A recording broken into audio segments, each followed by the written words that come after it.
Karena jujur aja nih, andai kata nih kitab jatuh di kubu kiri, kelar ini. Kubu kiri tuh memegang kitab sihir memang. Nggak bisa dikatakan kitab ini menyesatkan, nggak bisa. Karena dia sangat amat balance, netral. Ini kitab netral. Bisa aja kan itu dibuat sama kubu kiri atau pihak jahat yang berniat untuk manipulasi misalnya. Nah, tanggapan kakak sendiri gimana? Sebenarnya yang bermasalahnya bukan kitab sucinya, tapi sabotasenya yang bermasalah. Kan? Jadi sebenarnya yang nulis ini malaikat yang namanya Gabriel.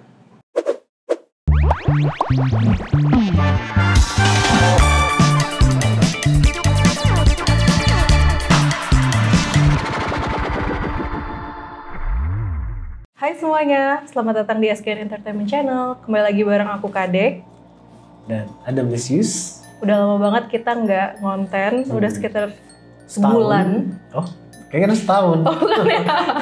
Soalnya banyak komen, kok SGN nggak tayang-tayang. Nggak ngonten-ngonten ya, kita lagi ya. sibuk. Kita lagi sibuk. Jadi ada yang liburan. Gitu. Sibuk liburan, sibuk healing ya kan? Dan juga ada yang sibuk penelitian. Nah, ini yang benarnya kayak gini. Ada bagusnya sih. Ada begitu kan kayak ada yang disajikan lah ya buat kalian gitu, daripada nonton tapi nggak ada yang disajikan, nanti kalian kecewa juga. Dan Kadem juga lagi penelitian spesial untuk para calon member kita. Iya. Masih proses, ditunggu ya. Maret. Nah, habis itu setelah 2 minggu gak ketemu, kayaknya ada yang baru juga nih Kak. Apa itu yang baru? Ruangan ini terlihat berbeda ya setelah aku lama gak kesini. Sesuatu tuh harus baru di tiap waktunya. TV baru, contohnya HP baru ya kan. Astaga. Jadi ada editor sama kameramen kita yang nyuruh gue untuk beli. Ya udahlah, gue bilang itu buat mensupport bisnis. Bisa aja. Habis itu tuh bukan katanya. Gara-gara kamu ya, boros ya. Oke. Masuk ke konten. Kita mau konten apa ya? Mungkin tanggapan ya. Nanggepin dari komentar-komentar netizen komentar netizen yang di SGN paling. Yang ada di video-video kita ya. Kayak misalnya jam tangan kakak itu limited edition ya Kak? Nah gue nggak tahu ya, gue cuma dikasih soalnya. Coba tunjukin dong. Orang itu merhatiin loh Kak. Gue juga nggak tahu. Sumpah gue aja nggak mikir lagi sana kok orang merhatiin sampai segitunya gitu. Perhatiin hidup gue kayak gitu. Kan, yang mau silahkan kontak di enggak ya. Oh, dan kita juga bakal ini kan dinner bareng 2 orang subscribers. Nah, ini lagi dikontak juga sih. Iya, kita lagi pilih-pilih ya. Gitu. Yap. Yang jelas dia penghuni bumi. Bukan dari bangsa luar. Agak gimana ya? Jokesnya beda ya. Oke. Nah, udah mulai serius nih Kak. Ada yang bilang kalau kitab pengetahuan astral ini beneran ada nggak sih? Terus ada fisiknya atau gimana ya gitu? Soalnya banyak juga yang nanya soal kredibilitas dari kitab astral yang kita suka bahas. Jadi sebenarnya buku ini emang gak kelihatan. Dan buku ini ada yang jaga guys. Bukan gue yang jaga, tapi ada yang jaga gitu. Yang jelas ini memang yang jaga ini mau ditugaskan sama Tuhan secara nggak langsung kalau gue rasa ya. Karena kenapa gue bilang demikian? Karena gue rasa kayak bener-bener kayak sangat aman banget ini kitab ini gitu. Kitab pengetahuan ini ya. Bukan kitab suci ya, kitab pengetahuan atau kitab astral gitu. Nah terus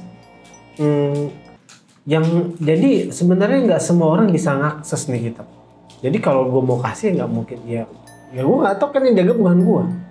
Jadi nggak semua orang bisa akses, tapi kemungkinan tetap ada orang yang bisa akses kecuali selain dari gue, gitu. Gue curiganya sih Masashi Kishimoto sih. Yang penulis Naruto ya? Naruto. Gue rasa entah dia sadar entah enggak, gue nggak tahu ya. Entah gue nggak ngerti. Tapi just dia banyak mengetahui karena pas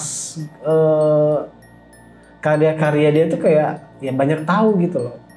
Baru Persis. cuman dia aja sih yang feeling aja sih yang feeling ya, tahu gitu, tahu tapi nggak sadar gitu. Bisa aja dia rasa baca tapi dia nggak sadar. Tuh. Kalau dari orang yang kakak kenal gitu ya, ada yang bisa baca juga nggak sih atau Gue nggak saling tahu share ya, gitu? gue juga nggak tahu. Yang jelas intinya gini, kitab ini nih nggak boleh. Intinya gini.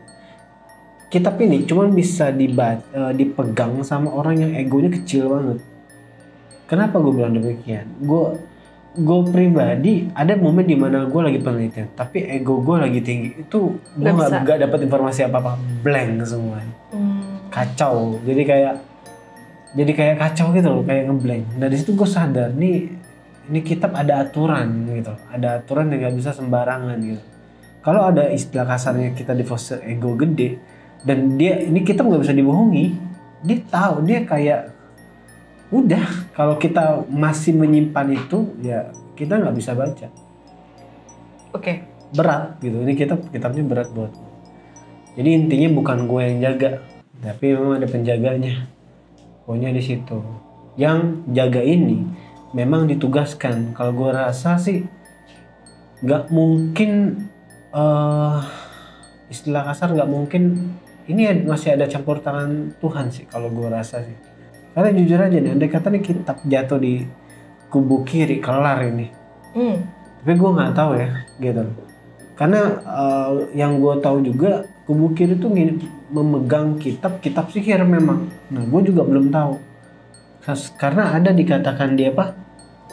Dikatakan di kitab pengetahuan itu kubu kiri itu memegang kitab sihir. Nah, jadi kitab sihir yang selama ini beredar di mana-mana yang selama ini kita tahu itu baru cuma 40% dari kitab sihir yang ada yang mereka pegang. Jadi ada 60% lagi yang benar-benar lebih lengkap di sana. Kebayang nggak? Yang kita tahu selama ini aja yang paranormal segala macam tahu tuh baru 40%. 60% tuh masih ada di situ, lebih lengkap. Di situ. Oke, Kak. Tadi yang Kakak bilang ada penjaganya, ada yang jaga. Nah, itu kayak gimana sih wujudnya atau speknya tuh kayak gimana? Yang jelas speknya sih gue rasa sih ya gini aja ya. Ini pengamatan gue. Kalau gue lihat sih ini malaikat, gitu loh. Tapi gue nggak mau menjelaskan seperti apanya ya. Kayak hati gue tuh kayak nggak gimana ya. Ada etika gitu loh. Yang gue nggak bisa jelasin dia gimana nggak bisa.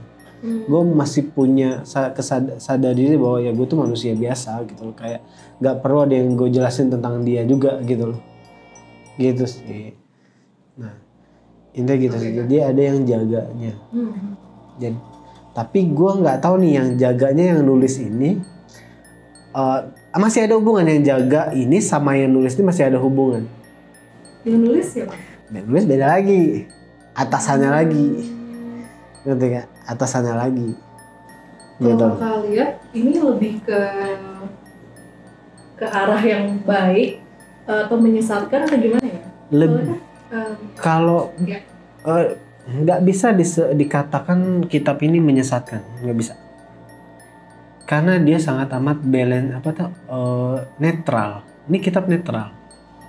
Dan kalau gue bilangnya menyesatkan, pasti isinya itu menghujat semua. Isinya kan menyesatkan, menghujat atau membawa kita ke sebuah pandangan yang ke kiri atau ke kanan. Tapi sudut pandang dari kitab pengetahuan ini netral banget. Netral banget. Dan balik lagi kan, gue menyesuaikan sama kitab suci, gue sesuaiin lagi sama Mbah Google gitu. Dan ini sesuai gitu loh. Jadi dia hanya sebatas kitab pengetahuan gitu loh, tentang apa sih yang terjadi gitu. Poinnya di situ, tentang apa yang terjadi. Yang terjadi gitu. Dan yang akan terjadi juga ada. Enggak. Yang akan terjadi mungkin hanya sebatas kilasan, tapi nggak lengkap. Tapi kalau feeling gue sih yang lebih ke yang telah terjadi yang lebih lengkap ya. Oke. Kalau untuk yang itu cuma kilasan. Nggak lengkap, cuma gambaran sedikit gitu. Contohnya kayak kemarin kita bahas ya Ajudan Maju tuh kayak ya nggak tahu lengkap. Gue nggak tahu di gunung mana gitu loh tepatnya. Katakan di atas tuh ada esnya, tapi gue nggak tahu gunung di mana. Pas gue cari-cari nggak ada, kayak cuma kilasan doang gitu. Poinnya di situ.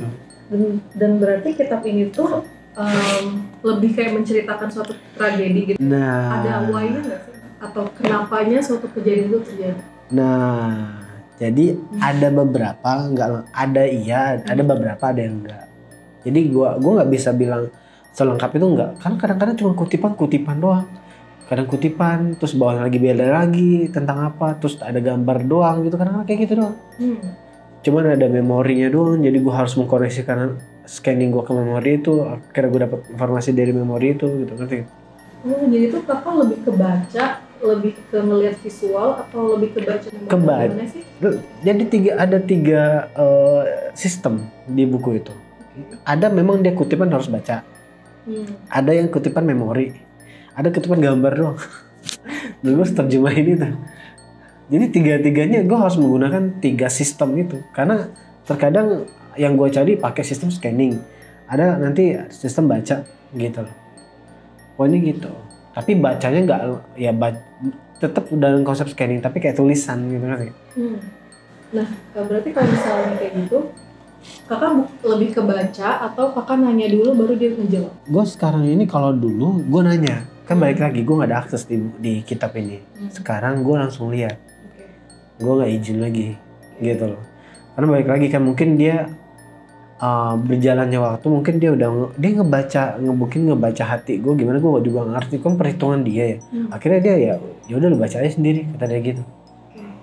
Di situ. Nah kak, anggaplah aku adalah orang yang kontra dengan statement kakak atau dengan kitab astral kakak ya. Bisa aja kan itu dibuat sama kubu kiri atau pihak jahat yang berniat untuk manipulasi misalnya. Nah, tanggapan kakak sendiri gimana? Ini menurut perspektif gue ya. Satu, hati nurani gue nggak merasakan ancaman di dalam buku ini. Di saat gue selalu baca, gue nggak merasa ada ancaman. Ya hati kan, gue yakin banget hati, yang namanya hati itu nggak bisa dibohongin. Segimanapun. Mungkin kalau awal-awal mungkin bisa aja, tapi berjalannya waktu hati gue tetap berada di oke, ini kitab netral gitu loh. Dan gue nggak merasakan energi kubu kiri di sini. Dan malah kayak namanya kubu kiri tuh kayak jujur aja gampang diakses, kalau boleh jujur, kayak energi itu gampang diakses. Tapi kalau kitab pengetahuan ini kayak mudah banget, bukan mudah. Kalau energi negatif itu gampang mau diakses ya. Tapi kalau kitab pengetahuan itu kayak susah, kayak banyak peraturan.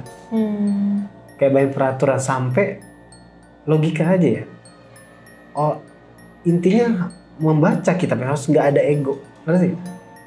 Ego sampai terkecil banget itu, baru bisa baca. Sedangkan kalau kita mau ego dan nggak ego, kita bisa aja baca kitab kita mengkoneksikan ke energi negatif. Ego nggak ego kita bisa aja. Tapi yang gue tahu kalau gue mengkoneksikan ke energi negatif, gue ngerasa diri gue kayak emosi. Kayak emosi, kayak aneh, kayak kesel. Tapi di saat gue cuma mengkoneksikan energi gue ke kitab pengetahuan ini, gue nggak emosi, tapi gue kayak capek banget, kayak drain gitu. Itu yang gue rasain, yang kayak bener-bener kayak lo pernah kan di kolam renang terus gak nafas di dalam air, kepala lo berat, kayak gitu. Jadi kenapa agak berat baca kitab astral ini? Rasanya kayak gitu, rasanya tuh kayak kepala berat, terus kayaknya sesek. Ya wajar sih kalau gue rasa, ini kan bukan, ini kan sesuatu yang astral gitu kan. Aksesnya pun ya pasti ada apa? Pasti membutuhkan energi yang besar banget. Jadi gue ajarin itu gitu, poinnya gitu.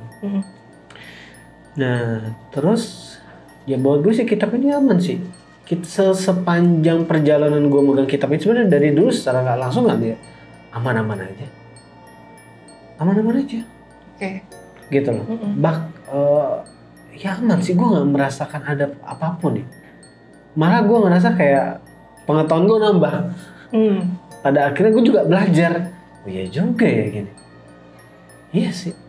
Di situ malah gue belajar, dapat pembelajaran, pengetahuan gitu.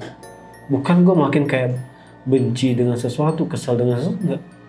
Malah gue kayak makin pasrah gitu. Wah ternyata ini, ya udahlah, kehidupan tuh begini. Ya udah, jadi kayak keadaan untuk hati gue menerima bahwa dunia itu seperti ini, ya udah. Bukan kebencian yang gue yang berefek dari baca kitab ini, tapi lebih ke kepasrahan gitu. Nah, yang penting gue udah tahu gitu loh, nanti di situ. Oke Kak. Oh ya, gue nambahin sedikit. Poinnya adalah mau astral, mau manusia, yang jelas gue nggak tahu.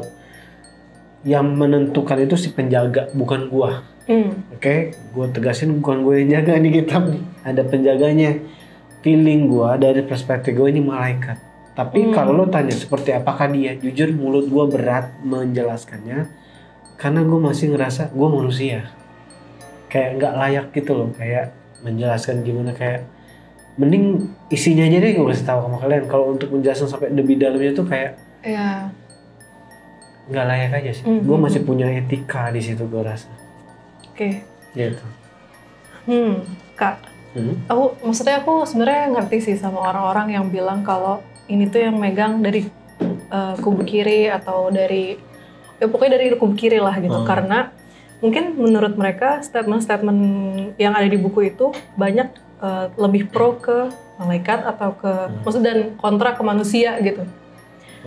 Kalau kakak tadi bilang itu buku itu netral kan? Iya, Ada nggak sih isi yang faktualnya yang bisa nunjukin kalau itu netral gitu buku itu? Jadi gini, penelitian baru gue ya. Dari penelitian baru gue terungkaplah sebuah fakta. Gue langsung pada ceritanya dulu baru. Jadi gini ya. Waktu gue teliti, judul penelitian gue tuh kemanakah manusia setelah meninggal. Nah, tiba-tiba terbukalah yang halaman yang menjelaskan tentang kejadian cicak. Jadi dikisahkan di cicak itu kan ada kejadian di mana dia memberitahu tempat persembunyian Nabi kepada orang jahat yang ingin berniat jahat kepada Nabi tersebut gitu kan. Nah, makanya akhirnya cicak dianggap buruk, jahat dan harus dibunuh. Di situ kan. Nah, ini cuma kisah satu yang kita tahu selama ini. Gue juga sebenarnya nggak nerima, maksudnya cicak harus dibunuh tuh kenapa sih? Gue kan bertanya-tanya sebagai orang Islam gitu, kenapa sih cicak harus dibunuh gitu kan nggak logika gitu. Nah di kitab pengetahuan ini dibahas ternyata. Jadi ada berapa momen, ada obrolan di mana Nabi tersebut, ada seorang Nabi ngobrol berdiskusi sama malaikat. Nah dikatakan di situ, dikatakan sama si malaikat ini, dia mengatakan bahwa intinya, hei kamu manusia yang terpilih, kurang lebih kayak gitu kan, hati-hatilah gitu. Jadi ada sebuah kisah dulu banget dikatakan bahwa ada kritikan dari iblis ke Tuhan. Nah, dikatakan di kitab itu, gua agak bingung bacanya gimana ya. Dia bilang gini, dia berkomentar bahwa nggak ada boleh satupun malaikat membantu manusia. Intinya, Satan minta keadilan. Nggak ada boleh satupun malaikat di langit membantu manusia. Ya kan? Di situ. Nah, jadi kalau malaikat membantu manusia, mereka sebetulnya Satan, golongan Satan. Seadil-adilnya seperti itu. Satan balik lagi, the politic of Satan kan. Itu masuk ke di rumus the politic of Satan kan. Jadi dia mengkomplain di situ. Dia minta keadilan juga. Jadi kalau istilah Tuhan bantu melalui malaikat ke manusia, ya malaikat harus bantu gue juga dong, kata dia. Nah, karena Tuhan Maha Adil, ya Tuhan mendengarkan dong. Ya udah, oke. setuju katanya gitu. Jadi maka dari perintah tersebut malaikat nggak bisa bantu kita secara langsung. Makanya banyak orang nggak merasakan kok malaikat itu nggak langsung sih kalau kita nggak gimana sih. Nah karena balik lagi. Nah karena aturan yang dibuat sama si Satan tadi. Pada akhirnya dia bentuk cuma panitia doang pada akhirnya. Gitu. Jadi karena si politik of Satan tadi. Nah pada akhirnya Tuhan memberikan fitur-fitur kepada manusia. Istilahnya gimana ya? Malaikat memang nggak bisa membantu, tapi Tuhan memberikan fitur-fitur kepada manusia itu untuk membantu manusia itu sendiri. Karena malaikat nggak bisa bantu. Jauh ya dari cicak ke situ ya. Justru jadi konteksnya cicak di situ mendengarkan obrolan mereka berdua, nguping, ngerti? Dia intel Satan, ngerti? Oh gitu. Jadi di saat komunikasi tersebut si cicak ini nguping ternyata, nguping obrolan tentang diskusi mereka berdua antara malaikat dan nabi tersebut. Bahwa keadaan dunia ini kayak gini. Nah, malaikatnya menjelaskan. Dulu tuh ada dulu banget ada fitur-fitur untuk membantu manusia itu sendiri. Karena malaikat udah nggak bisa membantu secara langsung. Makanya ada fitur-fitur.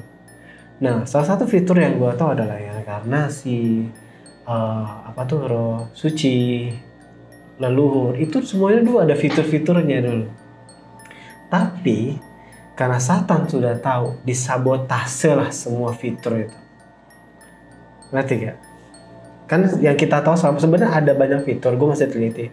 Ada fitur apa tadi? Reinkarnasi, fitur fitur roh suci, fitur leluhur, fitur kitab suci. Semuanya itu sudah disabotase semua sama Satan. Semua udah disabotase sama Satan. Kitab suci sudah diubah-ubah. Gitu kan, udah diubah-ubah sama dia tuh. Kan makanya pada akhirnya nabi tersebut memilih-milih nih mana yang harus masuk di kitab suci ini, mana yang enggak. Ngerti kan? Dipilih karena sabotase semua. Ngerti gak? Nah, terus di roh suci dia sabotase, Satan sabotase sudah. Dia memberikan bisik hati jahat. Bisik iblis tadi. Nah, konsep kayak dia mensabotase roh suci. Dengan dia berpura-pura menjadi roh suci atau bisik hati kita sendiri. Kita sudah disabotase. 2 fitur kitab suci udah disabotase. Yakin kak kitab suci disabotase? Yakin banget. Gue udah teliti beberapa kitab yang ternyata nggak sesuai. Nggak sesuai dengan dengan kenyataannya di kitab pengetahuan. Dan gue lebih masuk akal di kitab pengetahuan ini. Nanti yang next gue kasih tahu. Gitu loh. Jadi ada beberapa yang mau di agama apapun ada masalah di sini. Karena gue udah cari tahu, kok ini beda ya sama ini gitu loh. Beda di situ. Nanti gue jelasin kapan-kapan.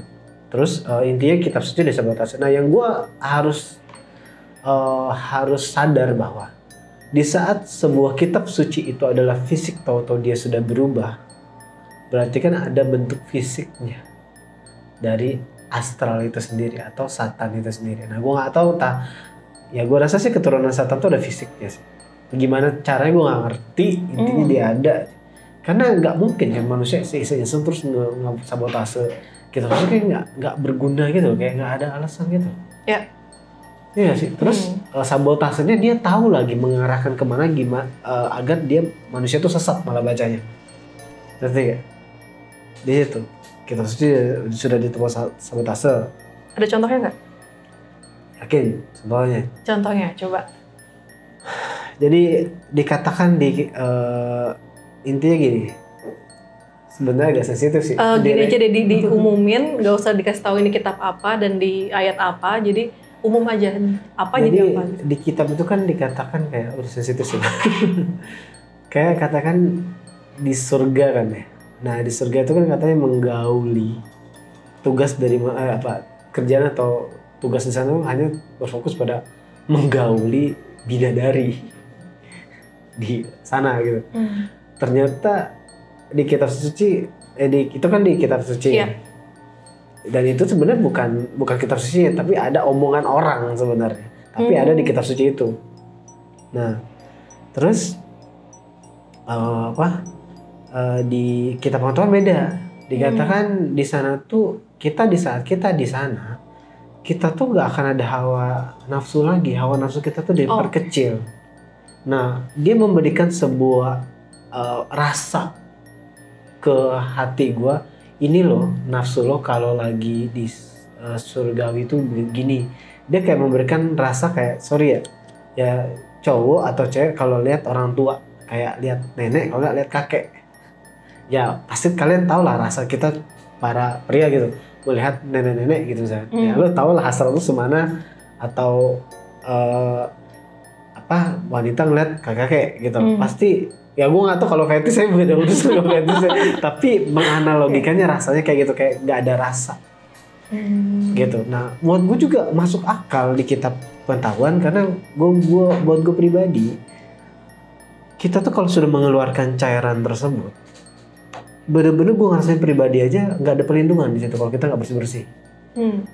Malah kayak di saat cairan itu keluar kita harus membersihkannya. Kalau kita nggak bersihin, itu kayak kita malah deket banget dengan kubu kiri, kayak dalam zona kubu kiri itu bebas mau ngapain kita. Nah, ini masuk akal karena secara pengalaman gue begitu. Bila mana cairan ini keluar, ya kayak perlindungan Tuhan itu kayak gue menjauh dari gue tuh. Gue ngerasa, gue sudah terbiasa menggunakan konsep Tuhan dalam perlindungan hidup gue gitu. Terus tiba-tiba cairan itu keluar gitu, dan pada akhirnya itu kayak menjauh gitu loh. Kenapa sih Kak? Kotor kah? Gue nggak mengerti arti kata kotor seperti apa. Yang jelas intinya tidak disukai gitu loh. Tidak disukai sama kubu kanan gitu loh. Nah, tapi ini jadi akses kubu kiri buat mendekatin gue. Ngerti kan? Makanya gue selalu membersihkan gitu. Karena ada orang yang lupa gitu kan, langsung aja tidur atau istirahat. Nah, itu nggak boleh sebenarnya gitu. Nah, salah satu yang kurang lebih kayak gitu ya. Nah, gue lebih megang kitab pengetahuan itu gara-gara itu. Kok nggak sesuai gitu. Kita aja secara kitab suci aja kan dilarang kan untuk melakukannya. Kok ada kata manusia tiba-tiba ini saja boleh. Dia bilang ya di surga tuh malah menggauli gitu kan para bidadari. Nah, buat gue nggak masuk akal. Semua agama kan sabotase semua agama. Tujuannya apa ya? Balik lagi menyesatkan gitu loh, menyesatkan. Pada akhirnya, kalau gue rasa politiknya, di saat kita meyakinin bahwa kita menggaulin bidadari aja di situ, fokus lu ke Tuhan bukan ke Tuhannya, tapi ke bidadarinya, ngerti kan? Itu sesat sih di mata Tuhan buat gue ya, ngerti kan? Jadi niat lu yang bermasalah. Beda ya. Nah, Tuhan itu ngelihat niat. Nah, makanya gue bilang, kok ini pintar banget ya sabotasenya, kok menyesuaikan banget sehingga kita tuh sesat gitu kan ya. Pokoknya di situ. Nah, ini mungkin jadi pro kontra ya, tapi gue menelitinya gitu loh, bukan berpendapat gitu loh. Gue tipe orang yang nggak mau dibohongin doang gitu. Jadi gue baca secara memang gue punya kapasitas supranatural, makanya itu gue cek di lapangan gitu loh. Jadi banyak orang kan cuma berpendapat doang. Nah, ini yang salahnya gitu loh. Padahal buat gue kita harus benar-benar kayak ya kita kan dikasih otak kan supaya berpikir ya, kita pikir ulang nih, yakin gak gitu loh. Nah, kita tuh kadang nggak berpikir ulang, main percaya aja gitu. Jadi yang bermasalahnya adalah sebenarnya yang bermasalahnya bukan kitab sucinya, tapi sabotasenya yang bermasalah. Kan? Gue tegasin, nggak ada masalah dengan kitab suci. Itu adalah fitur bantuan Tuhan sebenarnya. Tapi yang bermasalah ini sabotasenya oleh pihak-pihak yang menyesatkan itu. Entah gimana, mungkin orang tersebut juga kesabotase ke orang lain gitu loh. Jadi rumit banget. Makanya kita harus kritis nih kalau baca kitab suci. Harus wajib banget, kudu kritis nih, gue tegasin, harus kritis. Dari situ sih. Nah, itu yang kitab suci. Konsepnya kayak reinkarnasi nih. Nah, balik lagi, konsep reinkarnasi dihubungkan dengan sabotase di kuasa gelap. Jadi banyak astral tuh sudah menguasai manusia yang pada akhirnya membuat manusia tuh membuat keputusan bermasalah. Atau dia sudah mensutradari manusia tersebut untuk mengambil keputusan yang salah, seolah-olah free will kita. Padahal bukan. Di situ. Yang pada akhirnya dia banyak dosa dan akhirnya dia ya bermasalah gitu loh. Hidupnya dia kayak susah gitu loh. Itu. Terus satu lagi apa ya? Gue jadi lupa. Nenek moyang ya? Leluhur ya? Nah, leluhur itu juga salah satu kayak fitur sebenarnya. Dulu tuh sebenarnya salah satu fitur untuk mengingatkan juga ke dalam hal yang positif, hal yang baik sebenarnya. Tapi sabotase juga bahwa jin bisa menyerupai nenek moyang kita, ngerti gak? Jadi kita ini semua fitur dari bantuan Tuhan ini sudah disabotase semua, kebanyakan. Jadi hati-hatilah, sudah kita sabotase. Di situ makanya gue bilang kita nih masuk zona the politics of Satan dan kita nggak menyadari itu. Gitu, cuman golongan Satan aja yang tahu. Itu sih intinya. Gimana menurut kamu? Sebenarnya ada banyak fitur, tapi gue masih teliti. Kurang lebih feeling gue 12 fitur. Tapi baru gue jelasin di sini 4 dulu deh. Gitu. Oke Kak, kalau misalnya fitur itu yang dikasih sama Tuhan untuk kita bisa dibantu mungkin sama Tuhan gitu ya? Benar intinya ya? Karena nggak ada bantuan dari malaikat ke manusia. Pada akhirnya manusia membantu manusia itu sendiri, ngerti nggak? Ada jadi pada intinya ada fitur-fitur itu mengkonsepkan bahwa dari manusia untuk manusia itu sendiri bantuannya, ngerti kan? Oke. Dari manusia untuk manusia itu sendiri. Tapi bisa nggak sih kita memanfaatkan fitur-fitur yang tadi kakak sebutin? Nggak, sebagian orang bisa, sebagian orang nggak bisa. Tergantung spek orang ini nih. Nah, pertanyaan lu gue suka banget pertanyaannya ya, guys. Jangan cemburu pertanyaannya ya. Jadi nah tinggal tergantung nyamannya kita nih. Kalau kalian punya hati yang kritis, silahkan pakai fitur ini bisa. Di saat kalian bisa mengakses dengan baik. Tapi di saat kalian orang yang berlogika, susah biasanya orang berlogika itu susah mengakses fitur-fitur ini biasanya. Nah biasanya saran gue sih cari guru yang bijak. Tapi walaupun guru itu kadang-kadang sudah kesabotase juga sih. Karena makanya banyak guru-guru cabul gitu ya. Iya. Gitu. Sudah kesabotase semua. Tapi kalian tinggal pintar-pintar kalian. Maka gue bilang kritis gitu. Jadi pesan gue satu. Kalau kalian berpikir tentang Tuhan, itu jangan pakai otak. Itu agak susah sih buat gue.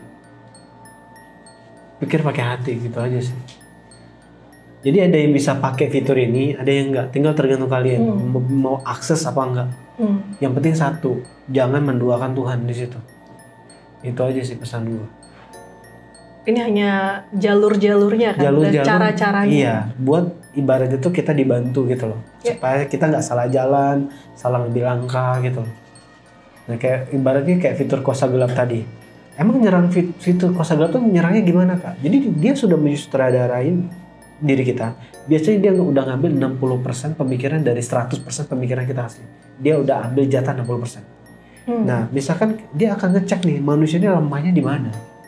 Di uang kah? Di ambisi kah? Di mana? Nah di saat dia tahu, oh gue tahu nih manusia ini lemahnya sama uang misalnya. Jangan salah loh, iblis itu mempelajarin per manusia. Per satu manusia itu dipelajari sama dia. Dia pada akhirnya dia tahu, oh ini lemahnya sama uang.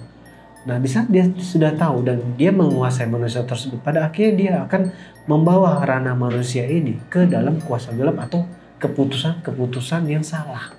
Contoh, udah lo judi aja. Udah judiin aja semua, siapa tahu menang kayak gitu. Padahal bisa aja yang berpikir itu bisa aja bukan kita gitu. Bisa aja si kuasa gelap tadi. Kenapa gue bilang kayak gitu? Karena serangannya iblis tadi, Satan tadi, itu menyerang berdasarkan memanipulasi seolah-olah itu kita sendiri. Padahal itu adalah mereka.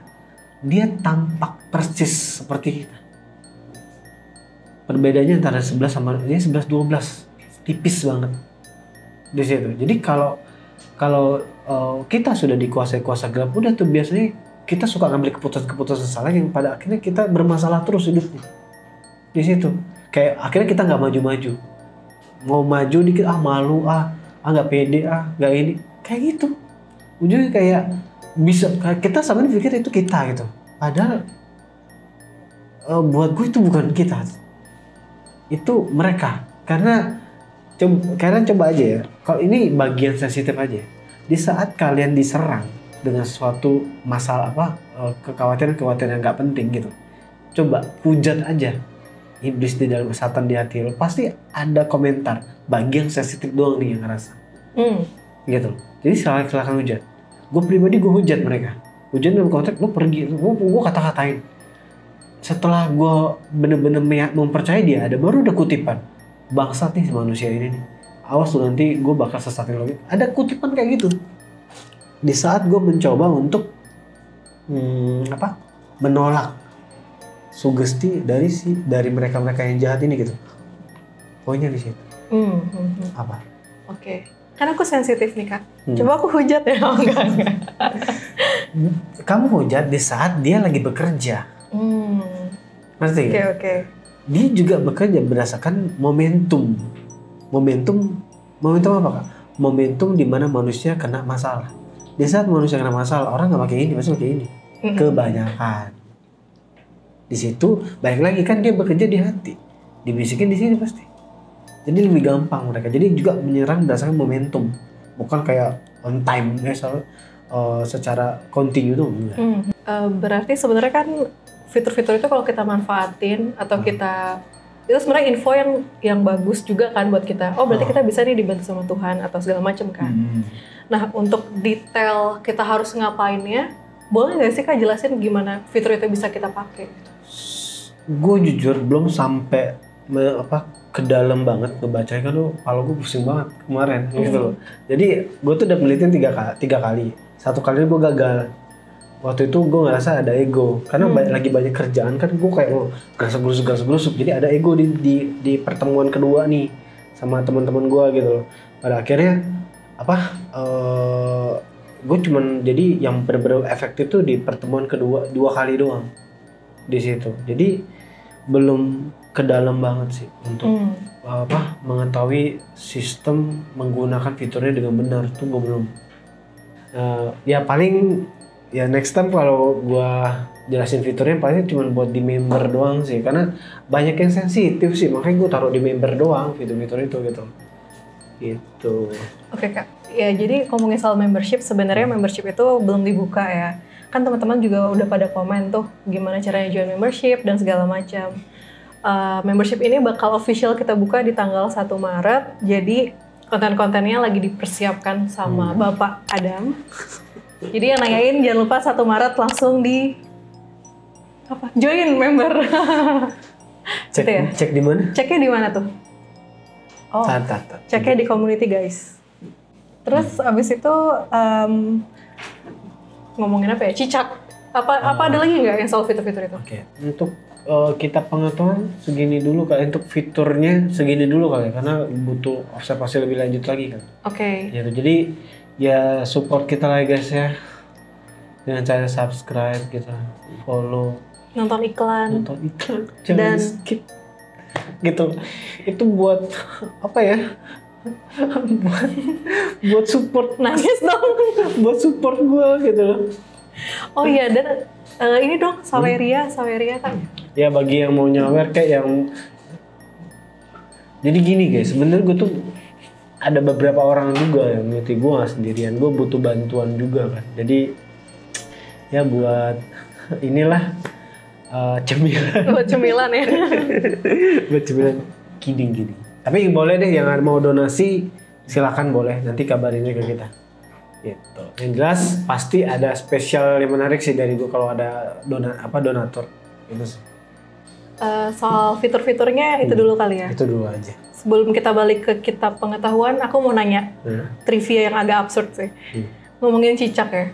Emang bener ya Kak, kalau misalnya kita ngomong sesuatu terus ada cicak yang cek. Nah, tuh bener tuh gitu. Itu tuh bener gak sih? Cicak lagi berarti nih. Tangguh sih. Itu intinya cicak itu menjadi salah satu intelnya Satan, bisa dibilang. Nah, salah satu masalahnya adalah sebenarnya bukan cicaknya sih, tapi memang gue rasa kayak cicak ini ada aliansi beraliansi sendiri dengan setan kalau gue rasa. Karena salah satu yang gue cek ternyata di kitab pengetahuan ini juga dijelaskan di mana dia pernah berada di salah satu kekhalifahan. Zaman kekhalifahan di rumah orang kekhalifahan tersebut gitu loh, dan dia menguping di situ, ada di situ. Dan dia juga pernah pernah mengikuti si nabi tersebut dalam permeditasiannya dia. Jadi dia jadi kayak ada memori di mana kayak si setan ini berubah jadi yang tadi dia cicak nih. Nabi itu ada di situ lagi jalan gitu. Tiba-tiba setelah jauh dari nabi tersebut, cicak itu berubah jadi something, ngerti gak? Jadi berubah di situ. Nah, gue belum tahu jenis cicak apa, tapi yang jelas cicaknya beraliansi. Gue sih jujur agak curiga sih, tokek sebenarnya, tapi gue nggak tahu sih ya. Tapi kalau dipikir-pikir, kerjaan dia memang aneh ya, nembok terus diem ngamatin gitu, kayak intelijen banget ya. Jadi cicak itu media atau memang dia media dan beraliansi? Tapi gue nggak ngerti proses dari aliansi itu, gue sangat amat gak ngerti. Tapi yang gue agak bingung kenapa di agama kita tuh sangat amat menyarankan membunuh cicak itu. Di situ. Kalau gue, maksud gue nggak logika awalnya. Kalau dibilang dia berbakteri, semua kan bakteri. Kalau dia bilang ya nggak masuk akal gue. Kalau dia beracun, semua hewan beracun. Malah beracun ular lagi. Kenapa yang harus kayak dibunuh itu cicak banget gitu. Bahkan dikatakan kalau gue sekali gue gebuk itu cicak pakai remote, misalnya gue dapat 1000 kebaikan atau apa gitu, nggak salah. BTW remote-nya taruh dulu. Oh jangan ini baru beli. Oh gitu ya. Nah, pokoknya di situ. Nah terus ada lagi beberapa momen di mana kayak si cicak ini juga apa ya? Jadi intinya dia Sorry. Enggak, itu kakak Adam aja, jangan ke gue. Nah, jadi pas intinya cicak ini banyak berperan dalam sabotase untuk orang-orang yang berkategori apa ya? Ya orang-orang yang berafiliasi ke kanan. Nah, dia itu akan nyari tahu terus. Mengintelkan lah mereka supaya siapa aja sih yang bakal bikin masalah untuk kubu kiri ini gitu loh. Kalau gue rasa kayak gitu. Tapi gue masih nyari tahu banget ya. Gitu. Bener nggak masuk akal, awal bener nggak masuk akal. Tapi akhirnya gue sadar ada banyak kisah. Nah yang gue tahu tuh baru 3 tadi kan. Yang satu tadi dia ngikutin Nabi, satu lagi dia di rumahnya kekhalifahan, satu lagi dia memberitahu si persembunyian Nabi tersebut gitu loh.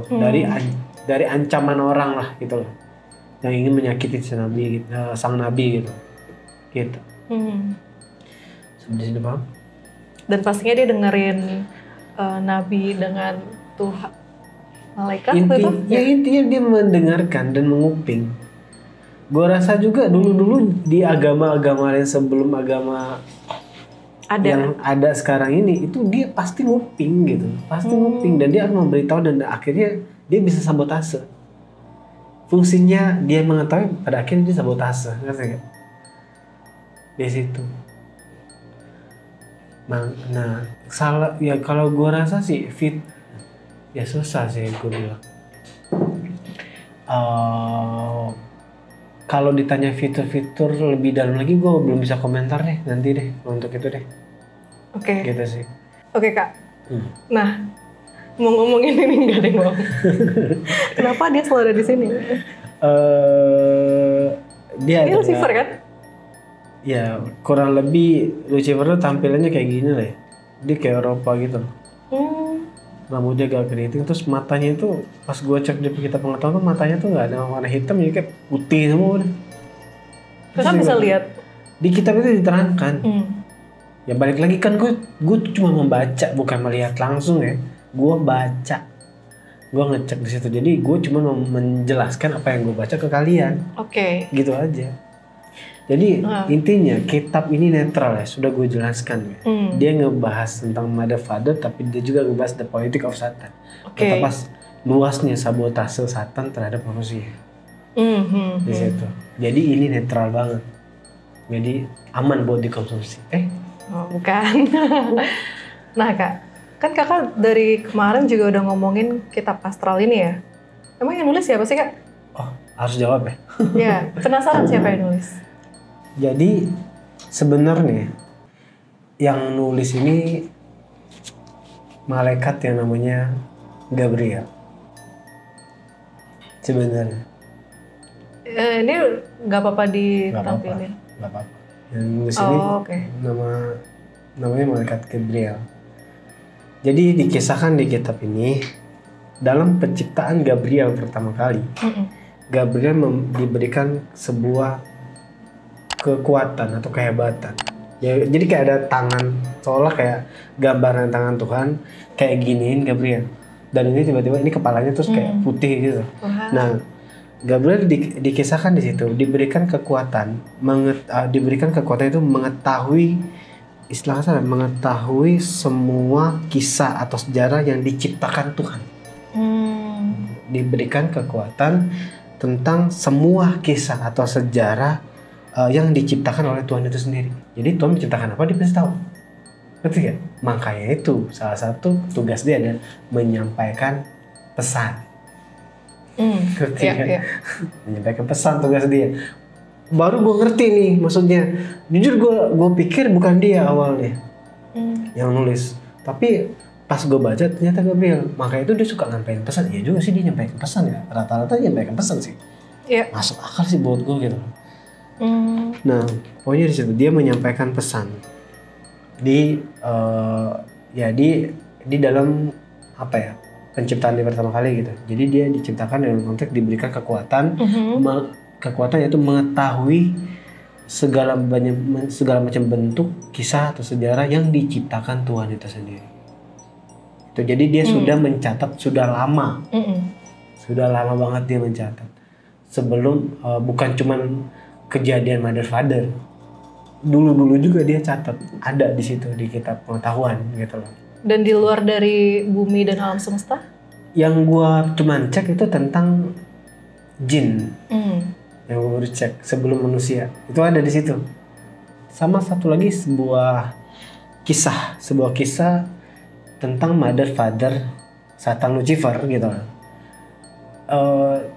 Dijelaskan di situ kayak malaikat Gabriel itu kayak mendengar semua gemahan Tuhan. Jadi setelah kisah itu Tuhan itu menggema suaranya ke seluruh alam semesta. Nah, gemahan Tuhan itu mengucapkan seperti ini. Intinya sampaikan semua kisah ini ke semua makhluk gitu loh. Agar tidak terulang lagi. Nah, sang malaikat Gabriel kan pencatat. Dia tahu gemanya itu secara langsung tugas dia buat catat dong. Walaupun dia nggak secara langsung dia nggak ditugasin secara Gabriel catat nggak. Lebih konteksnya tuh kayak gemahan itu dia udah tahu tugas dia apa.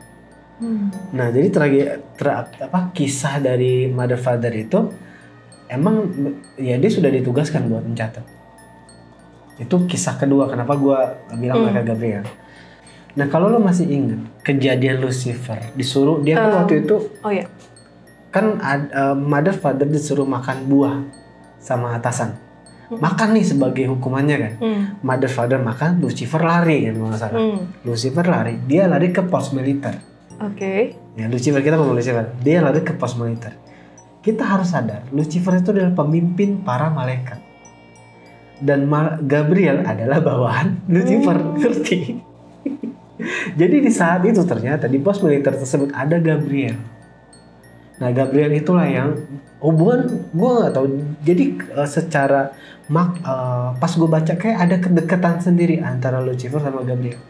Nah saat itu di saat dia di pos militer, Gabriel mengatakan ke Lucifer untuk minta pengampunan dulu. Lo hadapin dulu Jadi kayak asistennya Lucifer kayak udah lo hadapin dulu, seolah kayak hadapin dulu Tuhan, lo minta ampun gitu. Nanti seolah gue rasa dia mau bantu.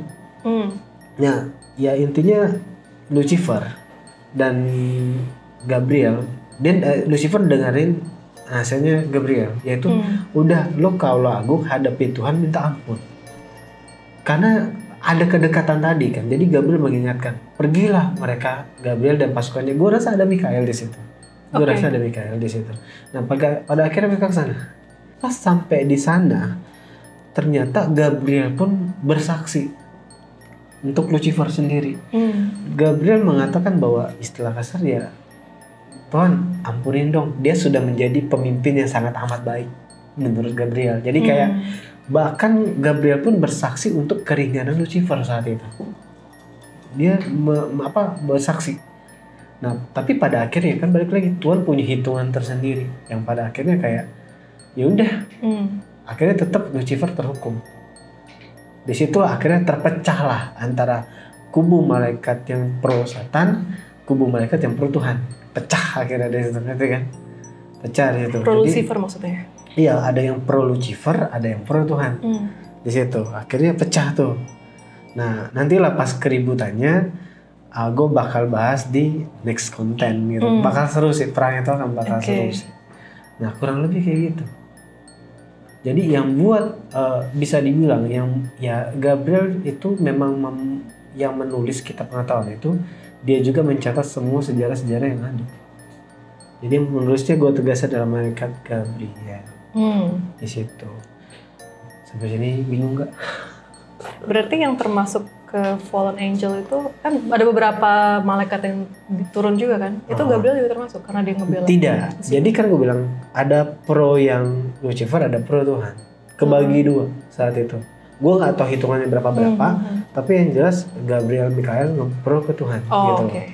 Karena memang mereka ini independen banget gitu loh. Beda sama yang lain-lain yang turun ini beda di situ. Jadi intinya ya buat gue ini kayak sorry ya, ini kayak jadi drama surga tau. Kayak gimana ya? Kayak pas gue baca tuh kayak drama banget surga ya gitu.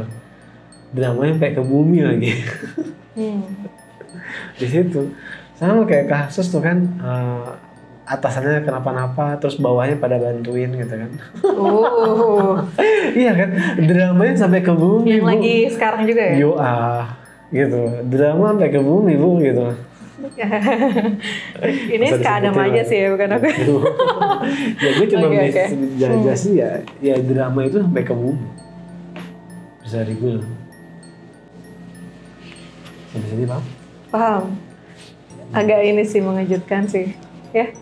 Ya makanya tuh pada akhirnya gue sadar, oh iya juga sih, mereka Gabriel kan memang suka banget nyampaikan pesan-pesan gitu kan, mengajarkan segala macam begini. Dia kayak jadi perantara gitu antara utusan Tuhan sama Tuhan itu sendiri. Gak mungkin kan dia gak mengetahui banyak hal, dan gak mungkin dia pasti punya cara dong untuk menyimpan semua pengetahuannya dia gitu kan ya. Itu dengan cara dia membukukan. Jadi dia memang ditugaskan sama Tuhan itu kayak memang ya seolah-olah ya kita ngomong membukukan gitu. Intinya kayak gitu. Jadi mungkin biar selain dia ada yang bisa akses. Gue rasa gitu sih. Kenapa ada yang bisa akses? Jujur gue nggak tahu sampai sekarang. Kenapa gue bisa akses, gue nggak tahu. Jangan tanya gue. Jangan jelas. Gue bersyukur kalau ditanya, lu gimana perasaan? Gue bersyukur sih dapat pengetahuan ini. Kenapa? Karena gue dikasih pengetahuan lebih yang pada akhirnya buat makin nyadari lu dalam hidup gitu loh. Jujur gue makin kesadaran gue untuk kehidupan menjadi lebih baik tuh lebih naik gitu loh. Bukan lebih menurun ya, lebih naik.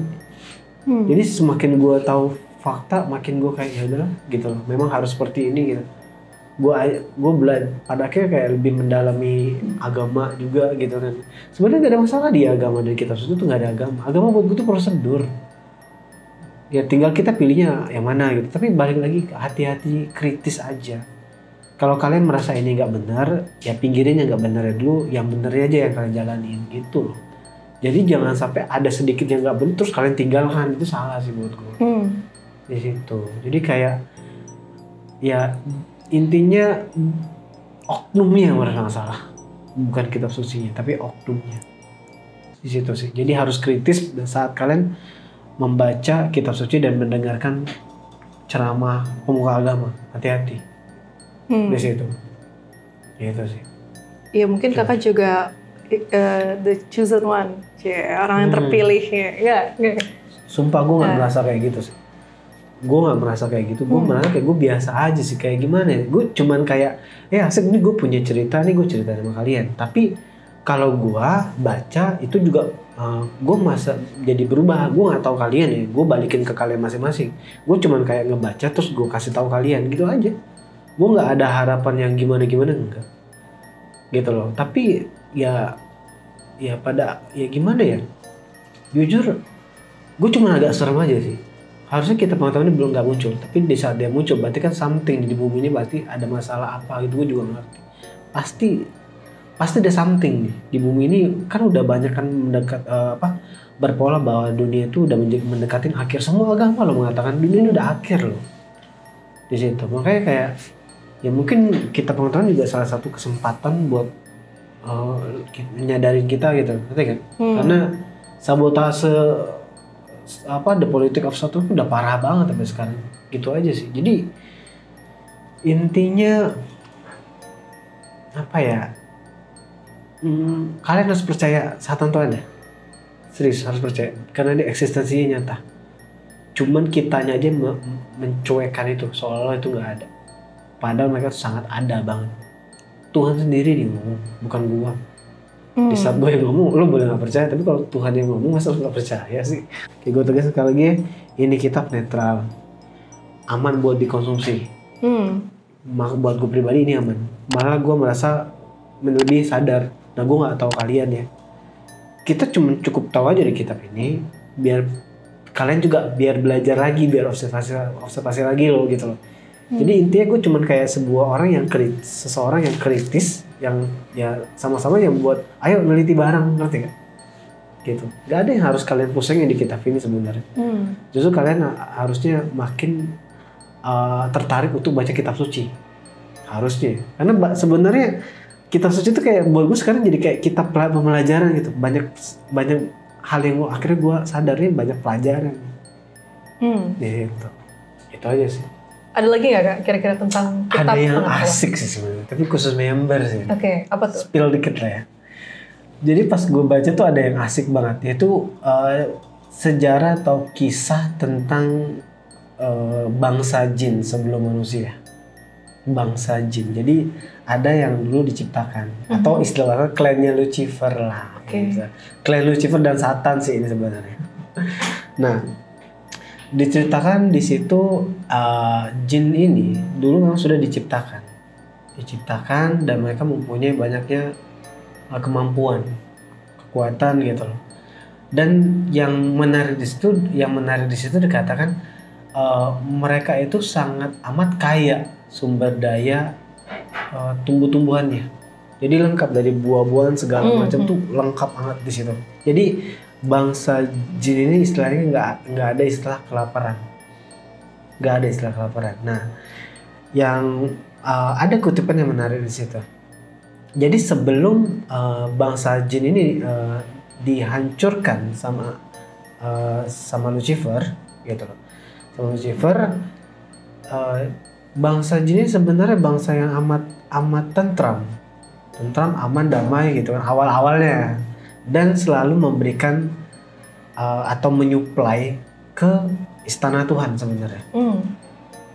Jadi Taman Eden itu, gue belum tahu soal Taman Eden ini. Yang jelas intinya tugas para jin dan termasuk Satan di dalam situ sering banget menyuplai buah-buahan dan pokoknya sumber daya yang ada di bangsa jin itu. Yang terutama gue lihat itu adalah buah-buahan. Nah, dijelaskan di situ salah tugas dari Satan itu adalah menyuplai buah-buahan ke istana Tuhan. Nah, maka dari itu kenapa gue bilang tadi seserahan dari buah-buahan atau sumber daya dari bangsa jin ke surga, karena pada akhirnya gue menyadari ternyata di surga yang sekarang itu ada buah yang seperti sama di bumi, dikatakan gitu, yaitu 7 buah yang ada di bumi tapi ada juga di surga tuh. Buah delima, buah zaitun, buah pisang, buah tin, kurma, anggur, sama buah labu. Nah, buah-buah ini ada loh di surga, dan sekarang ada di bumi. Nah, jadi buah ini sebenarnya juga dulu ada di bangsa jin. Sebenarnya sebelum istana ini ya membentuk sebuah banyaknya tumbuhan gitu, semua dulu ada di bangsa jin, dan mereka nyuplai ke atas di situ. Nah, dari konsep seserahan dari kaum jin dan ke istana Tuhan, maka dari itu kan kalau gue perhatiin zaman sekarang tuh, makanya tuh kadang-kadang kan banyak jin yang pengen bisa seserahan tuh apa gitu, kayak karena budayanya yang lalu emang seperti itu budaya lamanya gitu. Makanya mereka kental banget dengan konsep kayak seserahan gitu. Mereka sudah mengenal konsep seserahan ini dari budaya yang dulu-dulunya mereka, bisa dibilang itu bisa dibilang. Jadi yang ada buah-buahan itu di bangsa jin dulu. Nah, jadi yang jadi masalah adalah adanya perebutan kekuasaan di bangsa jin. Ya, perebutan di bangsa jin ini yang pada akhirnya menghancurkan semua sumber daya tumbuh-tumbuhan dan buah-buahan ini. Gue gak ngerti intinya, bener-bener yang harusnya mereka itu menyuplai makanan ke istana Tuhan buat para petugas, kali gue juga gak ngerti, tapi dihancurin sama mereka. Tapi pada akhirnya gue enggak nih, berarti istana Tuhan dulu gak ada buah dong, adanya ada di bangsa jin dong. Karena kayak terasa di kitab pengetahuan dikisahkan kayak batas antara bangsa jin dan istana Tuhan tuh tipis banget gitu. Jadi kayak mereka bisa akses gitu loh dulu. Nah, itu sih sebuah rahasia yang gue mau kasih tahu, bahwa dulu itu istana Tuhan tuh nggak ada buah. Memang mungkin Tuhan belum menciptakan. Awalnya belum menciptakan. Di waktu kita ngomong timeline bangsa jin nih, father itu belum lahir, belum ada. Ya, jadi timeline di kerajaan jin dulu. Nah, kerajaan jin ini menyuplai semua buah-buahan ke istana Tuhan. Itu sih bisa dibilang. Yang menarik di sini, di kitab suci ini banyak sejarah tentang bangsa jin. Yang next time kapan-kapan gue bakal ceritain ke kalian gitu. Karena seru sebenarnya. Dan pada akhirnya gue sadar, gue mempertanyakan kenapa ya kok Lucifer sama Satan bisa ke surga, dia ngapain gitu loh, kok apa yang dilakukan di bangsa mereka saat itu. Ternyata ada audisi, ada perlombaan di situ, ada perlombaan kesaktian yang pada akhirnya salah satu Satan dan Lucifer dan yang lain-lain itu terpilih untuk bertugas menjadi salah satu petugas Tuhan di situ. Nah, yang menarik lagi sebenarnya toa di zaman bangsa jin itu udah ada. Bentuknya sama juga? Gue nggak tahu. Yang jelas saat itu gue inget banget perlombaan bangsa jin dulu. Jadi kayak ada toa yang menginformasikan kayak secara umum gitu, bahwa akan ada pengumuman akan ada perlombaan yang pengangkatan untuk menjadi petugas Tuhan di saat itu tuh. Nah, perlombaan ini bukan perlombaan kayak kita pengetahuan atau apa ya, perlombaan kesaktian para jin. Seru sih, next time kita bahas. Tapi gue belum tahu banget kisahnya, tunggu aja untuk kalian para member deh. Gitu. Wih, yeay. Pokoknya sabar-sabar ya. Gue juga butuh waktu gitu loh. Nah, ya makanya yang kalian yang mau menjadi donatur kita silakan. Karena jujur yang namanya eksperimen dan penelitian itu tuh ya butuh lah pasti dana gitu ya untuk membeli alat-alat eksperimennya, ya butuh untuk ya makanan minuman si para peneliti itu. Nggak mungkin kan gue nggak nyiapin apa-apa gitu kan, ya saling support aja lah itu sih. Dan hasilnya pun kan kita kasih juga ke teman-teman kan, dan saling timbal balik ya. Saling support aja sih. Pokoknya jangan lupa subscribe, jangan nonton aja ya. Kalau mau subscribe terus jangan di skip iklannya gitu kan. Kalau kalian nggak nggak subscribe, nanti gue akan ada di mimpi kalian gitu. Nanti mereka malah sengaja lagi mau ada kakak di mimpi. Enggak ya? Ya udah gitu aja deh. Oke. Dari gue cukup. Oke, kalau kayak gitu, thank you semuanya yang udah nonton. Jangan lupa untuk subscribe, bunyi lonceng dan komen. Dan jangan lupa untuk join member di tanggal 1 Maret. Thank you guys. Bye.